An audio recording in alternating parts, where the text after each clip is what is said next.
Picture this. സമയം രാത്രി 11:42. Cristiano Ronaldo തൻ്റെ ഇൻസ്റ്റാഗ്രാം പേജിൽ ഒരു ഫോട്ടോ പോസ്റ്റ് ചെയ്യുന്നു. പുതിയ ഹെയർ സ്റ്റൈൽ, പുതിയ കിറ്റ്, പുതിയ സ്റ്റൈൽ എല്ലാമായിട്ട് ക്രിസ്ത്യാനോ റൊണാൾഡോ ഒരു ഫോട്ടോ ഇൻസ്റ്റാഗ്രാമിൽ പോസ്റ്റ് ചെയ്യുന്നു. ക്രിസ്ത്യാനോ റൊണാൾഡോ അല്ലെങ്കിൽ മെസ്സി ആകട്ടെ, ഇനി അതിലൊരു തർക്കം വേണ്ട, അല്ലെങ്കിൽ നെയ്മർ ആവട്ടെ, പ്രശ്നമില്ല. ഇപ്പം നമ്മൾ ക്രിസ്ത്യാനോ റൊണാൾഡോനെ എടുക്കുന്നു. ഓക്കെ, ക്രിസ്ത്യാനോ റൊണാൾഡോ രാത്രി 11:42 സമയത്ത് അല്ലെങ്കിൽ ഏതെങ്കിലും ഒരു സമയത്ത് ഒരു ഫോട്ടോ പോസ്റ്റ് ചെയ്യാമെന്ന് വിചാരിക്കാം. അപ്പോൾ ഒരു 10 സെക്കൻഡിൽ തന്നെ 2 ലക്ഷത്തിലധികം ലൈക്ക്, 60 സെക്കൻഡിന് ശേഷം 1 മില്യൺ ഡബിൾ ടാപ്പ് പോകുന്നുണ്ട്. 1 മില്യൺ ലൈക്ക് 10 സെക്കൻഡിൽ അല്ലെങ്കിൽ ഒരു മിനിറ്റിൻ്റെ അടുത്ത് വരുമ്പോഴേക്കും ഇത്രയും ലൈക്കുകൾ പോസ്റ്റിന് വരുന്നുണ്ട്. അപ്പോൾ ഈ ഒരു സംഭവം എങ്ങനെ ഇൻസ്റ്റാഗ്രാം ഹാൻഡിൽ ചെയ്യുന്നു? അല്ലെങ്കിൽ എന്താ പറയുക, ഇത്രയും ചെറിയ സമയത്തിൽ ഇത്രയും കൺകറന്റ് ആയിട്ട് ഇത്രയും റിക്വസ്റ്റ്, ഇത്രയും API കോൾസ് പോകുന്നുണ്ട്. അപ്പോൾ സാധാ ഒരു സിസ്റ്റത്തിന് ഇത്രയും റിക്വസ്റ്റ് ഒരേ സമയത്ത് ഹാൻഡിൽ ചെയ്യാൻ പറ്റുമോ? നിങ്ങളൊരു ആപ്ലിക്കേഷൻ ഉണ്ടാക്കുകയാണെന്നുണ്ടെങ്കിൽ ഇത്ര ഒരു സെക്കൻഡിൽ ഇത്രയും മില്യൺസ്, ഇത്രയും ലൈക്കുകൾ, ഇത്രയും ഷെയറുകൾ, ഇത്രയും ബാക്കി കാര്യങ്ങളൊക്കെ പോട്ടെ, ഇപ്പം നമുക്ക് ലൈക്കിനെ കുറിച്ച് മാത്രം സംസാരിക്കാം. ഈ ഒരു ഫോട്ടോ ഇടുന്ന സമയത്ത് അല്ലെങ്കിൽ ഇത്രയും ഒരു എന്താ പറയുക വൈറൽ ആയിട്ടുള്ള ഒരു ഫോട്ടോ ഇമേജ് ഇൻസ്റ്റാഗ്രാമിൽ പോസ്റ്റ് ചെയ്യുന്ന സമയത്ത് ഇത്രയധികം ലൈക്കുകൾ വരികയാണ്. അപ്പോൾ ഈ ഒരു ലൈക്ക് നിങ്ങൾ ഉണ്ടാക്കുന്ന സിസ്റ്റത്തിന് താങ്ങാൻ പറ്റുമോ? അല്ലെങ്കിൽ സാധാരണ ഒരു ആപ്ലിക്കേഷന് താങ്ങാൻ പറ്റുമോ? ലെറ്റ്സ് കൺസിഡർ ലൈക്ക് ഒരു API ഉണ്ട്, ലൈക്ക് റിക്വസ്റ്റ് ഹാൻഡിൽ ചെയ്യാൻ ഒരു API നമ്മൾ എൻ പോയിന്റ് ക്രിയേറ്റ് ചെയ്തു. അത് പൈത്തണിലാവട്ടെ, PHP-ലാവട്ടെ, അല്ലെങ്കിൽ ഗോയിലാവട്ടെ, ഏതെങ്കിലും പ്രോഗ്രാമിംഗ് ലാംഗ്വേജ്, ഏതെങ്കിലും ഫ്രെയിം വർക്കിൽ ആവട്ടെ. എന്നിരുന്നാലും ഒരു API എൻ പോയിന്റ് അതിലുണ്ട്. അതിൽ പോസ്റ്റിൻ്റെ ID പാസ് ചെയ്യുന്നുണ്ട്, ആരാണ് ലൈക്ക് ചെയ്ത് പാസ് ചെയ്യുന്നുണ്ട്, ഇങ്ങനെ കുറച്ച് ലൈക്ക് ചെയ്ത് സമയം പാസ് ചെയ്യുന്നുണ്ട്, ഇങ്ങനെ കുറച്ച് കാര്യങ്ങൾ പാസ് ചെയ്ത് കൊടുക്കുന്ന ഒരു API ഉണ്ടെന്ന് വിചാരിക്കാം. പക്ഷേ ഒരു സെക്കൻഡിൽ തന്നെ 2 ലക്ഷം ലൈക്ക് വരികയാണ്. അപ്പോൾ ഇത്രയും എന്താ പറയുക കൺകറന്റ് ആയിട്ട് ഇത്രയും റിക്വസ്റ്റുകൾ വന്നുകൊണ്ടിരിക്കുകയാണ്, ഇത്രയും എൻ പോയിന്റിൽ ഇത്രയും ആൾക്കാർ ലൈക്ക് ചെയ്തുകൊണ്ടിരിക്കുകയാണ് ഈ പോസ്റ്റ്. അപ്പോൾ ലൈക്ക് ചെയ്യാൻ മാത്രമല്ല, ലൈക്ക് ചെയ്യുന്നത് സേവ് ചെയ്യുന്നുണ്ട്, ലൈക്ക് ചെയ്യുമ്പോൾ നോട്ടിഫിക്കേഷൻ പോകുന്നുണ്ട്, ഇങ്ങനെ കുറേ കാര്യങ്ങൾ ഇതിൻ്റെ ബാക്ക്ഗ്രൗണ്ടിൽ നടക്കുന്നുണ്ട്. അപ്പോൾ ഇങ്ങനെ ഒരു സംഭവം എങ്ങനെയാണ് ഡെവലപ്പ് ചെയ്തത് ഇൻസ്റ്റാഗ്രാം, അല്ലെങ്കിൽ ഇൻസ്റ്റാഗ്രാമിന് പോലെയുള്ള ആപ്ലിക്കേഷൻ ഇങ്ങനെ ഒരു കേസ് എങ്ങനെ ഹാൻഡിൽ ചെയ്യുന്നത്? നമ്മൾ സാധാരണ ഒരു 1, 2 അല്ലെങ്കിൽ 10, 20 യൂസർ ഹാൻഡിൽ ചെയ്യുന്ന രീതിക്കാണ് നമ്മൾ സാധാരണ ഒരു ആപ്ലിക്കേഷൻ ചെയ്യാറുള്ളത്. അപ്പോൾ ഇത് പോരാ. പക്ഷേ ഇങ്ങനെ ഒരു സ്കെയിലബിൾ ആയിട്ടുള്ള ഒരു ആപ്ലിക്കേഷൻ എങ്ങനെ ആർക്കിടെക്ചർ ചെയ്യണം എന്നുള്ള ഒരു കാര്യമാണ് ഈ ഒരു വീഡിയോയിൽ നമ്മൾ സംസാരിക്കാൻ പോകുന്നത്. അപ്പോൾ ഇങ്ങനെ ഒരു കേസ് സെർവർ ഡൗൺ ആവാതെ, സെർവർ കത്തിച്ചാമ്പലാവാതെ, സെർവർ അടിച്ചു പോവാതെ എങ്ങനെ ഹാൻഡിൽ ചെയ്യുന്നു എന്നുള്ളതാണ് നമ്മൾ ഇന്ന് പരിചയപ്പെടാൻ പോകുന്നത്. അപ്പോൾ നിങ്ങൾ ഇൻസ്റ്റാഗ്രാം സ്ക്രോൾ ചെയ്യുന്നു, ഒരു ഫോട്ടോ കാണുന്നു, നിങ്ങൾ ലൈക്ക് ചെയ്യുന്നു. ആ ലൈക്ക് ചെയ്യുന്നതിൻ്റെ ഇടയിൽ എന്തൊക്കെ സംഭവിക്കുന്നു? നിങ്ങൾ ഡബിൾ ടാപ്പ് ചെയ്യുന്ന സമയത്ത് ഒരു പോസ്റ്റ് റിക്വസ്റ്റ് API സാധാരണഗതിയിൽ പോകുന്നു. പോസ്റ്റിൻ്റെ ID ഉണ്ടാവും, ആരാണ് എന്താ പറയുക മിഡിൽ വെയറിൽ അല്ലെങ്കിൽ സെഷനിൽ ആരാണ് ലൈക്ക് ചെയ്യുന്നത് അതുണ്ടാവും, അതിൻ്റെ ടൈം ഉണ്ടാവും, എല്ലാ കാര്യങ്ങളും ഉണ്ടാവും. ഇങ്ങനെ ഒരു API റിക്വസ്റ്റ് പോകുന്നു. മാക്സിമം ഒരു 80 മില്ലി സെക്കൻഡിനുള്ളിൽ ഈ പരിപാടി തീരും. 80 മില്ലി സെക്കൻഡ് എടുക്കുന്നുള്ളൂ. ഇത്രയും കാര്യങ്ങൾ നോട്ടിഫിക്കേഷൻ പോകുന്നു, എല്ലാ കാര്യങ്ങളും നടക്കുന്നുണ്ട്. അപ്പോൾ ഇൻസ്റ്റാഗ്രാമിൻ്റെ പെർസ്പെക്റ്റീവിൽ ചിന്തിക്കുമ്പോൾ it is A flood of similar request. അതായത് ലൈക്കിൻ്റെ ഒരു തോരാമ, ഒരു സുനാമി തന്നെയാണ് വരുന്നത്. അപ്പോൾ ഇതെങ്ങനെ ഹാൻഡിൽ ഇത് ഹാൻഡിൽ ചെയ്യുക എന്നുള്ളതാണ് ഇൻസ്റ്റാഗ്രാമിനെ അപേക്ഷിച്ച് വളരെ കഠിനമായിട്ടുള്ളൊരു ടാസ്ക്. അതായത് ലൈക്ക് സേവ് ചെയ്യുന്നത് അത്ര വലിയ പ്രശ്നമല്ല. ഒരാൾ ലൈക്ക് ചെയ്യുമ്പോൾ ഇത്രയും സാധനങ്ങൾ സേവ് ചെയ്യാമെങ്കിലും വേണ്ടി എത്രയേ ഉള്ളൂ. പക്ഷേ ഇത്രയും റിക്വസ്റ്റ് ഇത് ഹാൻഡിൽ ചെയ്യുന്നത് എങ്ങനെയെന്നുള്ളതാണ് അവിടുത്തെ പോയിന്റ് കിടക്കുന്നത്. അവിടെയാണ് കഥ ആരംഭിക്കുന്നത്. ഹനാൻഷാന്റെ പരിപാടി ഒരു വലിയൊരു ഓഡിറ്റോറിയത്തിൽ നടക്കാമെന്ന് വിചാരിക്കാം. ഹനാൻഷ എന്ന് പറഞ്ഞാൽ നമുക്ക് മനസ്സിലാവും. അല്ലെങ്കിൽ വേഡന്റെ പരിപാടി, അല്ലെങ്കിൽ പ്രാപ്പർ ഫൈറ്റോന്റെ പരിപാടി വലിയൊരു ഓഡിറ്റോറിയത്തിൽ നടക്കുകയാണ്. അവിടെ കുറേ ആൾക്കാർ വരികയാണ് പരിപാടി കാണാൻ. അപ്പോൾ ഒരു സമയത്ത് തന്നെ ഒരു ഡോർ ആ ഒരു ഓഡിറ്റോറിയത്തിനുള്ളൂ വിചാരിക്കും. അപ്പോൾ ഡോർ ഫുള്ളാവൂലേ, തിരക്കുമായിട്ട് ഫുള്ളാവും. അങ്ങനെ ഒരു കേസ് ഹാൻഡിൽ ചെയ്യണം. അപ്പോൾ ബോൺസേഴ്സിനെ നിർത്തിയിട്ട് മൾട്ടിപ്പിൾ ഡോർ അല്ലെങ്കിൽ ഒരു 10 ഡോർ ക്രിയേറ്റ് ചെയ്ത് ഉണ്ടാക്കി വെച്ചിരുന്നു വിചാരിക്കും. അപ്പോൾ 10 ഡോറിലും കുറേശ്ശെ തിരക്കില്ലാത്ത സ്ഥലത്തൂടെ നമ്മൾ ആൾക്കാരെ പാസ് ചെയ്ത് വിടാം. ആ ഒരു പണിയെടുക്കാൻ ഇവിടെ ഇത്രയും റിക്വസ്റ്റ് എഴുതുന്ന സമയത്ത് ആ ഒരു പണിയെടുക്കാൻ ഇവിടെ മെയിൻ ആയിട്ടുള്ളത് ലോഡ് ബാലൻസ് ആണ്. ലോഡ് ബാലൻസിങ് ആണ് ഇത്രയും റിക്വസ്റ്റിനെ ഹാൻഡിൽ ചെയ്ത് ഈ സെർവറിലോട്ട് പോകും. മൾട്ടിപ്പിൾ സെർവേഴ്സ് ഉണ്ടാവും, ഇഷ്ടംപോലെ സെർവേഴ്സ് ഡിസ്ട്രിബ്യൂട്ടഡ് ആയിട്ട് സെറ്റ് ചെയ്തിട്ടുണ്ടാവും. ഒരു സെർവർ ചിലപ്പോൾ മുംബൈയിലാവാം, ഒരു സെർവർ ചിലപ്പോൾ ടോക്കിയോയിലാവാം, ഒരു സെർവർ ചിലപ്പോൾ അമേരിക്കയിലാവാം, ഒരു സെർവർ ചിലപ്പോൾ ജർമ്മനിയിലാവാം. ഇങ്ങനെ മൾട്ടിപ്പിൾ സെർവർ ഉണ്ടാവും. മൾട്ടിപ്പിൾ സ്ഥലത്തു നിന്നായിരിക്കും ലൈക്കിൻ്റെ റിക്വസ്റ്റ് ഒക്കെ വരിക. അപ്പോൾ ഇങ്ങനെ വരുന്ന ഈ റിക്വസ്റ്റ് പാസ് ചെയ്ത് പോകാനുള്ള ഒരു ഡോറ് ബോൺസേഴ്സ് അത് സെലക്ട് ചെയ്ത് കൊടുക്കുകയാണ്. നീ ഈ സെർവറിലോട്ട് പോകും, നീ സെർവർ 142 പോകും, നീ സെർവർ 258 പോകും. ഇങ്ങനെ പറഞ്ഞിട്ട് ഒരു സെർവർ സെലക്ട് ചെയ്ത് കൊടുക്കുന്നുണ്ട്. ഈ പണിയാണ് ലോഡ് ബാലൻസർ എടുക്കുന്നത്. ലോഡ് ബാലൻസറിന് എക്സാമ്പിൾ ആമസോണിന്റെ ലോഡ് ബാലൻസർ ഉണ്ട്, അല്ലെങ്കിൽ HA പ്രോക്സി, എൻവോയ്, ഇങ്ങനെയൊക്കെ പറഞ്ഞിട്ട് കുറെ ആപ്ലിക്കേഷൻസ് ഉണ്ട്. ഇതൊക്കെയാണ് ഈ ലോഡ് ബാലൻസ് ചെയ്യുന്നത്. അപ്പോൾ ആമസോണിന്റെ ഇലാസ്റ്റിക് ലോഡ് ബാലൻസർ ഇങ്ങനെ ഇതാണ് മെയിനായിട്ട് AWS യൂസ് ചെയ്തിട്ടാണ് ഡിപ്ലോയ് ചെയ്യുന്നതെങ്കിൽ നമ്മൾ സാധാരണ യൂസ് ചെയ്യുന്നത് ആമസോണിന്റെ ഇലാസ്റ്റിക് ലോഡ് ബാലൻസർ ആണ്. ഈ ലോഡ് ബാലൻസർ കൺസിസ്റ്റന്റ് ഈ ഏതൊക്കെ നോട്ട്സ് പറഞ്ഞാൽ ഓരോ സെർവർ. അപ്പോൾ ഓരോ സെർവർ ഏതെങ്കിലും ഡൗൺ ആയിട്ടുണ്ടോ, അല്ലെങ്കിൽ ഇത് ഭയങ്കര ബിസി ആണോ, അല്ലെങ്കിൽ ചിലത് ഏതെങ്കിലും ഫ്രീ ആയിട്ട് കിടക്കുന്നുണ്ടോ, ഇങ്ങനെയൊക്കെ നോക്കിയിട്ട് ഫ്രീ ആയിട്ട് കിടക്കുന്നതിലോട്ട് ആ റിക്വസ്റ്റിനെ പാസ് ചെയ്യും. ഏതെങ്കിലും അടിച്ച് എന്താ പറയുക ഇങ്ങനെ റിക്വസ്റ്റ് വന്നുകൊടുക്കില്ല. ചിലപ്പോൾ ചില നോട്ട്സൊക്കെ ചില സെർവറൊക്കെ അടിച്ചു പോയിട്ടുണ്ടാവും. അങ്ങനെ അടിച്ചു പോയ സെർവറിനൊക്കെ തട്ടി ഒഴിവാക്കിയിട്ട് ബാക്കിയുള്ള ലൈവായിട്ട് കിടക്കുന്നത്, അതായത് എന്താ പറയുക ഈ ഒരു ഹെൽത്ത് ചെക്ക് ചെയ്യും. ഹെൽത്ത് ചെക്ക് എന്ന് പറഞ്ഞു കഴിഞ്ഞാൽ ഒരു എൻ പോയിന്റ് ആണ്. അപ്പോൾ ആ ഹെൽത്ത് ചെക്ക് എന്താ പറയുക നല്ല വൃത്തിക്ക് നിൽക്കുന്ന സെർവർ ആണെന്നുണ്ടെങ്കിൽ അവിടെ പോയിട്ട് ലൈക്ക് ഈ ഒരു റിക്വസ്റ്റ് ഹാൻഡിൽ ചെയ്യാനും റൗട്ട് ചെയ്ത് കൊടുക്കും. ഇതാണ് ലോഡ് ബാലൻസിന്റെ മെയിൻ പടി. ക്രിസ്ത്യാനോ ഒരു പോസ്റ്റ് ഇടുമ്പോൾ ഓരോ സെക്കൻഡിലും ഇത്രയും ലൈക്കുകൾ ഇത്രയും API റിക്വസ്റ്റ് വരുന്ന സമയത്ത് മൾട്ടിപ്പിൾ സെർവറിൽ ഈ ഒരു റിക്വസ്റ്റൊക്കെ ഹാൻഡിൽ ചെയ്യുന്നുണ്ട്. ഓക്കെ, അപ്പോൾ ഇങ്ങനെ ഒരു റിക്വസ്റ്റ് ഇൻസ്റ്റാഗ്രാമിന്റെ സെർവറിൽ എത്തി വിചാരിക്കുക. ഫോർ എക്സാമ്പിൾ ലൈക്ക് പോയി, ആ ലൈക്ക് ഒരു 80 മില്ലി സെക്കൻഡ്, അതായത് 1000 മില്ലി സെക്കൻഡ് ആണ് ഒരു സെക്കൻഡായിട്ട് വരല്ലേ.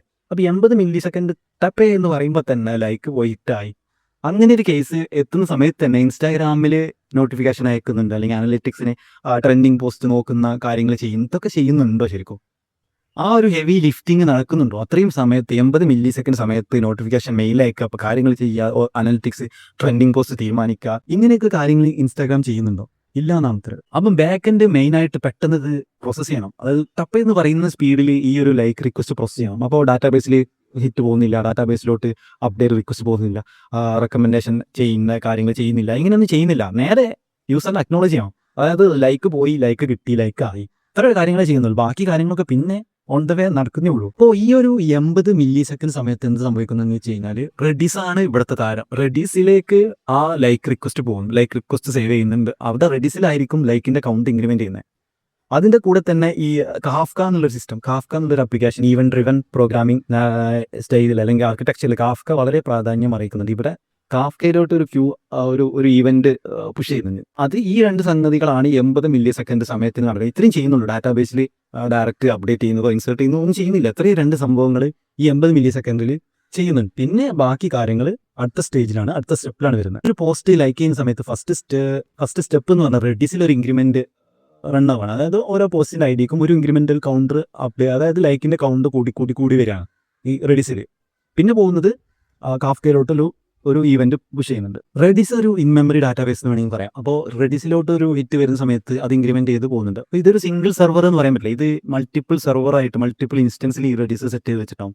ഇതൊരു റാമിലാണ് ഇത് എന്താ പറയുക ഇതിന്റെ വാല്യൂസ് കീപ്പ് ചെയ്യുന്നുള്ളത്. ഒരു ഡാറ്റാബേസ് പോലെ നമ്മൾ റിലേഷണൽ ഡാറ്റാബേസ് പോലെ സേവ് ചെയ്യുന്നില്ല. അപ്പോൾ മൾട്ടിപ്പിൾ ഇൻസ്റ്റൻസിൽ ഇത് ഷാർഡ് ചെയ്യാന്ന് പറയാം. അതായത് ഓരോ ലൊക്കേഷൻ ബേസ്ഡ് അല്ലെങ്കിൽ ഓരോ പോസ്റ്റ് ബേസ്ഡ് ഈ ഒരു റെഡിസിന്റെ ഇൻസ്റ്റൻസ് ഷാർഡ് ചെയ്ത് മൾട്ടിപ്പിൾ ഡിസ്ട്രിബ്യൂട്ടഡ് ആയിട്ട് ചെയ്യുന്നുണ്ട്. അപ്പോൾ മൾട്ടിപ്പിൾ ഒരു സിംഗിൾ സെർവർ അല്ല ഇത് ഈ റെഡിസ് റൺ ചെയ്യുന്നത്. അപ്പോൾ മൾട്ടിപ്പിൾ സെർവറിൽ ഹൺഡ്രഡ്സ് ഓഫ് സെർവർ ഉണ്ടാവും, മൾട്ടിപ്പിൾ തൗസൻഡ്സ് ഓഫ് ഉണ്ടാവും. കൂടുതൽ എത്രത്തോളം അധികം അത്രത്തോളം നമുക്ക് ഡിസ്ട്രിബ്യൂട്ട് ചെയ്ത് അല്ലെങ്കിൽ അത്രത്തോളം സ്കെയിൽ ചെയ്ത് പോകാൻ പറ്റും. പിന്നെ ഇത് ഓട്ടോ സ്കെയിൽ ആയിരിക്കും. ചിലപ്പോൾ ചില സമയത്ത് ചില പോസ്റ്റുകൾ എന്താ പറയുക, ചില സമയത്ത് യൂസേജ് വളരെ ലോ ആയിരിക്കും. ഇൻസ്റ്റാഗ്രാമിന്റെ കേസല്ല, നമ്മൾ സാധാരണ ആപ്ലിക്കേഷൻ്റെ കേസ് യൂസേജ് വളരെ കുറവായിരിക്കും. അപ്പോൾ കുറച്ച് സെർവർ മതി. അപ്പോൾ കൂടുതൽ ഹിറ്റ് പോകുന്ന സമയത്ത് സെർവർ സ്കെയിൽ ചെയ്ത് അപ്പ് ചെയ്തുകൊണ്ട് അപ്പോൾ 5 സെർവർ ഉണ്ടാകുന്ന സമയത്ത് 10 ഉണ്ടാക്കാം, 15 ഉണ്ടാക്കാം, അങ്ങനെയും വർക്ക് ചെയ്യുന്നുണ്ട്.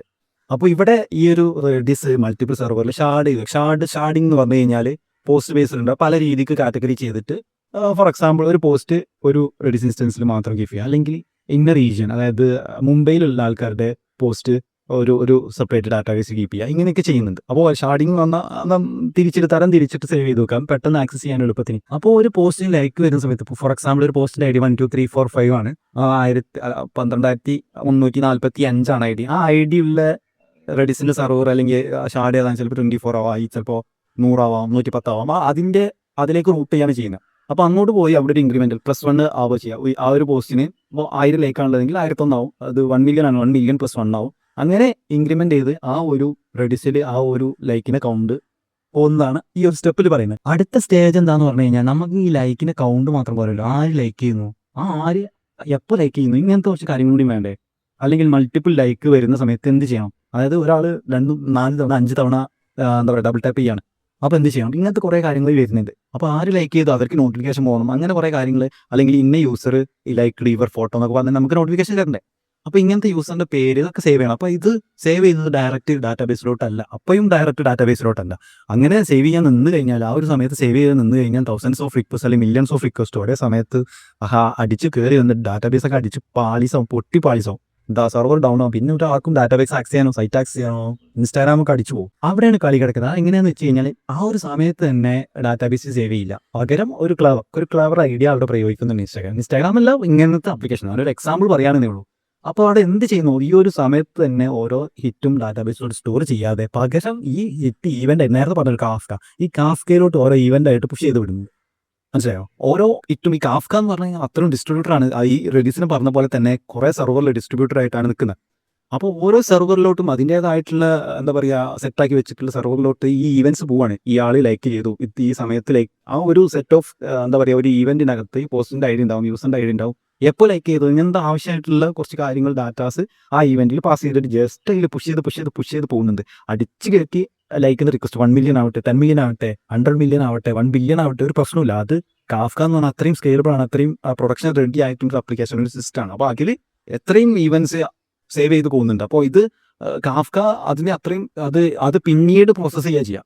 മനസ്സിലായോ? അപ്പോൾ ഇത്രയും ഡാറ്റ അവിടുത്തെ ഡാറ്റാബേസ് പോലെയല്ല, പകരം അത് അത്രയും ഈവൻസ് അത്രയും കീപ്പ് ചെയ്ത് വെക്കും. അതിന് പ്രോസസ്സ് ചെയ്താലും ഇല്ലെങ്കിലും എറർ സംഭവിച്ചാലും ഇല്ലെങ്കിലും ഒക്കെ അവിടെ ഡാറ്റ കിടക്കുന്നുണ്ടാവും. ഇതാണ് കാഫ്ക എന്നുള്ള ഉദ്ദേശം. കാഫ്ക എന്നൊരു ആപ്ലിക്കേഷൻ ആണ് അപ്പാഷെ കാഫ്ക. നിങ്ങൾക്ക് സെർച്ച് ചെയ്ത് നോക്കിയാൽ കാണാൻ പറ്റും. അപ്പാഷെ കാഫ്കയിൽ ഇത്രയും മെസ്സേജ്, ഇത്രയും ഈവൻസ് ഇങ്ങനെ സ്റ്റോർ ചെയ്തുകൊണ്ടിരിക്കുകയാണല്ലോ. അപ്പോൾ multiple services can be read this information. ഇത്രയും എന്താ പറയുക ക്യൂസ് കിടക്കുന്നുണ്ട്, ഇത്രയും ക്യൂവിൽ പെൻഡിങ് കിടക്കുന്നുണ്ട്. അപ്പോൾ മൾട്ടിപ്പിൾ സർവീസ് ഉദ്ദേശിച്ചത് നോട്ടിഫിക്കേഷൻ സർവീസ് ആവാം, മെയിൽ അയക്കുന്ന സർവീസ് ആവാം, അല്ലെങ്കിൽ പല രീതിക്കുള്ള അനലിറ്റിക്കലായിട്ട് അതായത് ട്രെൻഡിങ് പോസ്റ്റ് തീരുമാനിക്കുന്ന സർവീസ് ആവാം.